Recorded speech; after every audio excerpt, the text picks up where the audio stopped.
Well, hi everyone, and welcome to Rob Evans 365. It's day number 426, and if I've kept you in suspense overnight, I apologise. And yesterday's call was a little bit late going up. I'm sorry about that. It's been a hectic day with the travel and everything. Late yesterday afternoon, and from the time I went to pick up the kids to getting back home, it was like a 4-hour turnaround. I was seriously just with all the traffic for all that time for literally, I reckon it was a 6-minute appointment with the surgeon, and $95 later for 6 minutes. And yes, I am having surgery again on the left shoulder, and what he's going to do is basically shave a little bit off either side of the AC joint so that the bones aren't crunching together and causing all that irritation and everything. And I haven't seen the bill for it just yet. That'll probably come tomorrow. But I'm booked in for the 26th of August. So what's today? The 14th. So 12 days time. And I have actually said to them, if you have a cancellation, I want to do it sooner. So I want to get it over and done with and, get onto it. So what he did say was, which was interesting, pardon me, it's not as big a procedure as last time. So when I had the last one done, there's 3 holes, one at the front, one at the side, one at the back. And this one, he said there would probably just be one at the back. And he goes up through with the telescope and shaves it all off. He said the alternative is to do a bigger incision across the top of the shoulder and go in that way. But he said, I think do the keyhole surgery again. I said, yeah, I'd prefer that because the recovery time was a little bit quicker. And he said that I probably should recover a bit quicker from this one because he says it's not as severe. So we'll see. I guess it might look a little bit different when he gets in there and so forth, but let's see. Bring it on, I say. I can tell it was going to be inevitable. In some ways, I feel like it's a waste of money, but in other ways, obviously, it's my health, and I want to get this shoulder completely fixed, and I'm very sorry that it didn't happen the first time, and I guess there's no guarantees that that'll be right this time either, but I guess I have confidence in knowing that, well, clearly it's the AC joint. He did some more tests on me today and could say, yeah, he said it's all the AC joint, so got to go in and fix that up. And so it doesn't become an issue again, and then I should be right as rain. So, yeah, it's not ideal, but when the inevitable is there, it's like, well, let's just do it. Let's just get it done with, and let's move forward, and we progress from there.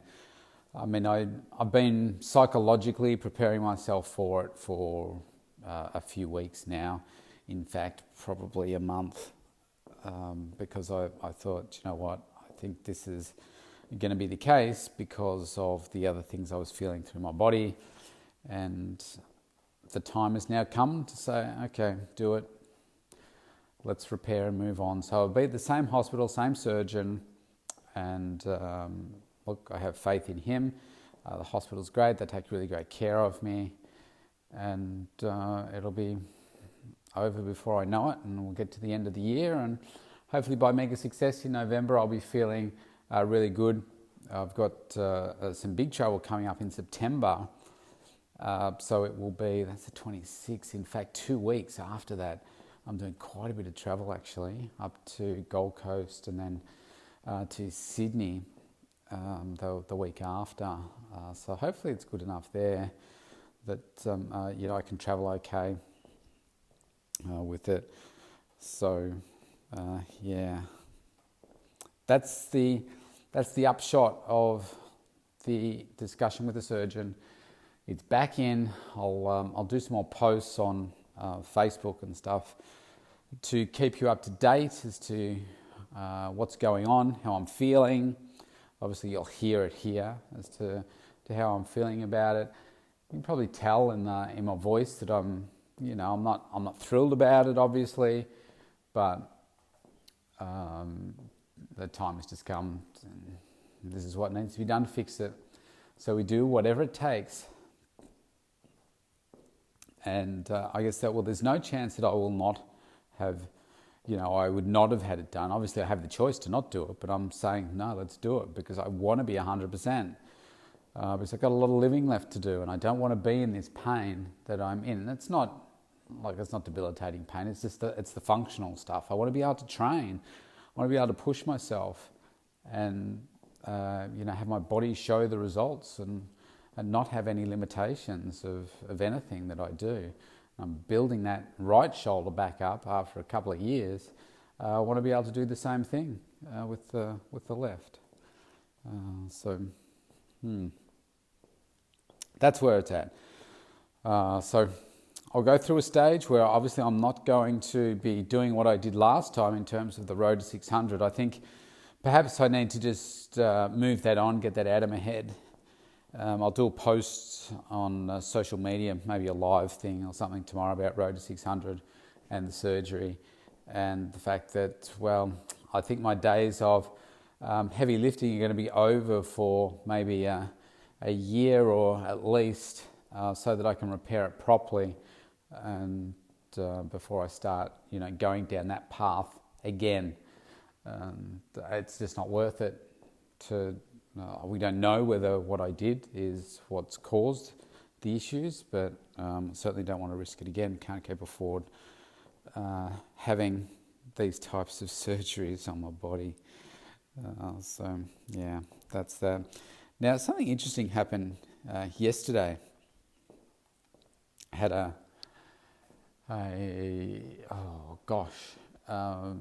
90 plus messages on Facebook. They're still coming through from people all around the world wishing me happy birthday, which is really nice of people. Thank you very much for doing that. As well as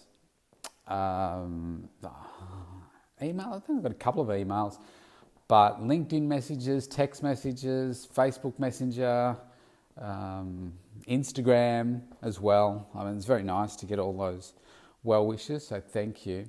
And then interestingly, I had a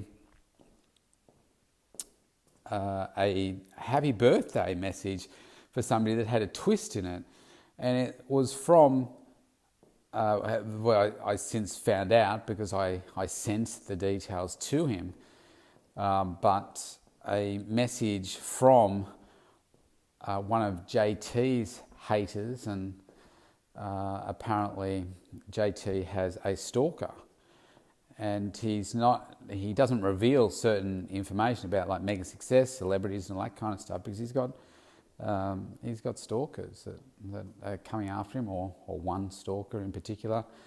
And this person was apparently associated with this person, and telling me all these horrible things about JT, and that I shouldn't have anything to do with him, and blah blah blah.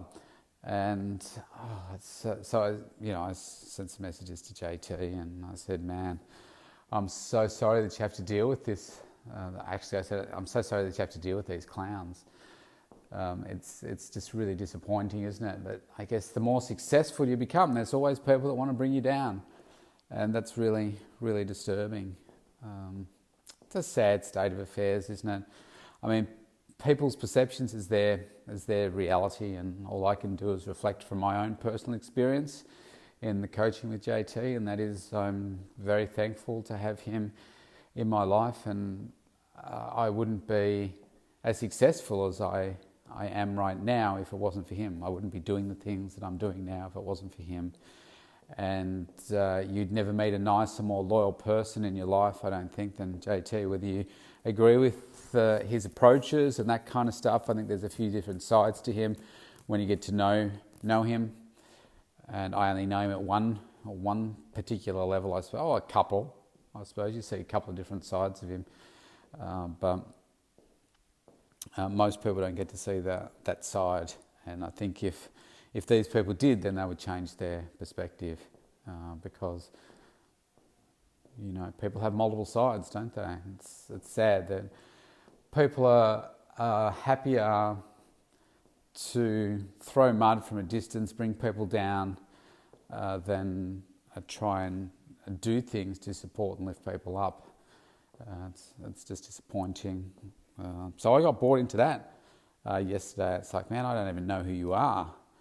And I don't know, maybe we connected on Facebook somehow. I mean, this is the problem when you have, 3,000 to 4,000 people on Facebook that are following you or whatever.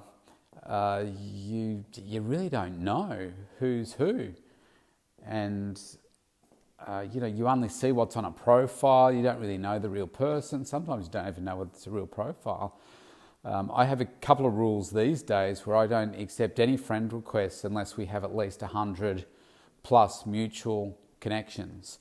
Unless it is somebody new that I specifically have just met and know and accept them into my friendship group, if you like. But otherwise they don't get in because I think you have a limit of 5,000. And I'm getting to that stage where it's like, well, I don't just want to have to hit 5,000 and then have to delete people to add other people in. This creates too much of an admin type nightmare. So, you've got to satisfy a few criteria. I get so many different friend requests from fake profiles that are normally like dating sites or porn sites and things like that. I get them every single day, and it's like, well, what the hell? So I give you the tip. If you do that to me and you're listening, then what I do is this. I block you and I report you to Facebook, and then they remove the profile. So don't even bother wasting your time. I see what it is and I say, you know what, forget it. And a lot of these ones have exactly the same photos as their profiles. You go through and see, and it's like, oh, geez, really? Do I satisfy that profile, do I? Where you say, okay, this is a guy, he's in this age group, let's send him this dating site and he'll get into that. And none of them are genuine, like, dating sites. They're all, how can I say? Maybe let's just say they're like Tinder, where you can get a certain thing out of those sites, but that's it. We're not talking about a lasting relationship. So that's what I do. So don't waste your time. I'll just report you and block you.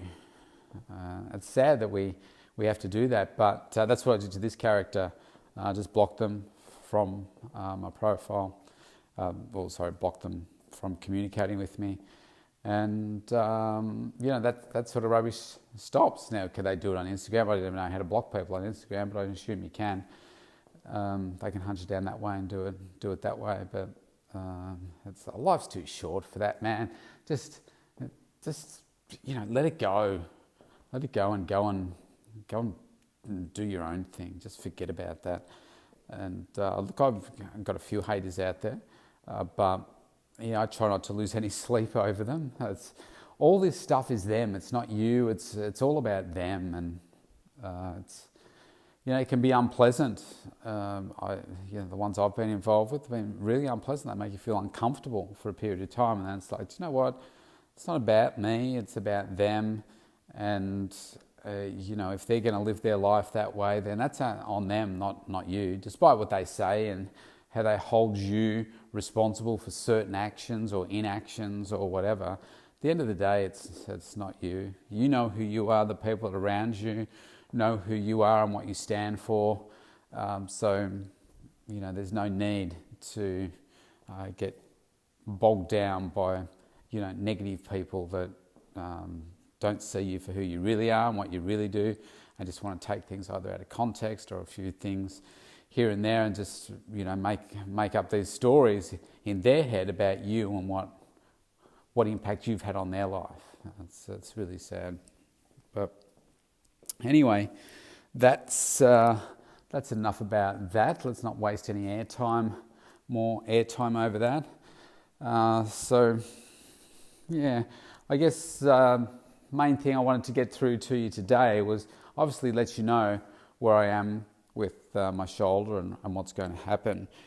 but also to know that, well, also about this hater, stalker type person, you are going to be faced with obstacles in your life. We all do get faced with them. Sometimes it's every day, sometimes it's every other day, sometimes it's once in a while. And hopefully you either never or very rarely get faced with, the big things that are like having to have surgery on your shoulder or that kind of stuff. They tell me that your shoulder surgery is one of the most painful that you can have. And I have nothing to compare it to, but I've found that it was okay for me. But they say it's one of the most painful. It's not a death sentence, There are people today that died. There'll be people tomorrow that died. Like every second probably of the day, or certainly every minute, there are people all around the world dying. There are people that don't have their limbs or don't have their brain function, or they've just been diagnosed with a disease. It's something like 81 people a day or something like that are diagnosed with type 2 diabetes in Australia. Or maybe it's every minute. I can't remember now, but it's an incredibly high number of people that get sick, die, and we complain about being stuck in traffic. You need to, take a greater perspective on life and take a step back and say, do you know what, this stuff that I worry about, it really isn't worth worrying about. It doesn't matter in the scheme of life. If you're about to die, a lot of the stuff that you worry about really doesn't matter. But when you do get faced with, an obstacle, you have to be able to deal with it. And the more obstacles that you get put in your way, the better you get at negotiating them. It's kind of like, imagine Ninja Warrior, for instance. So what do they have? They have some of the most challenging obstacles put in their way. And so what do? They practice and they practice and they practice so that when they get to these new obstacles, they know how to cope with them and get through them more efficiently and get through them at all, because some of them are so difficult, but they still manage to get through them. Life is like that. You practice, the more obstacles that you get faced with and you get through, it makes you harder and more resilient for when you have to get through the next one. And then the next one you come by, it's like, by the time you get to the end, they are almost like bullets bouncing off you like Superman, and they don't penetrate, they don't have an impact at all. So for me, even though I might sound a little bit down about it, I don't hesitate for a second to think, well, I need to have the operation in order to fix this, because I know what happened to my right and how that fixed. So I've got to rely on the expert looking at MRIs and his responses to my responses to medication and stuff, to just explain what it is that I'm feeling, to be able to justify to myself that this is the right thing to do.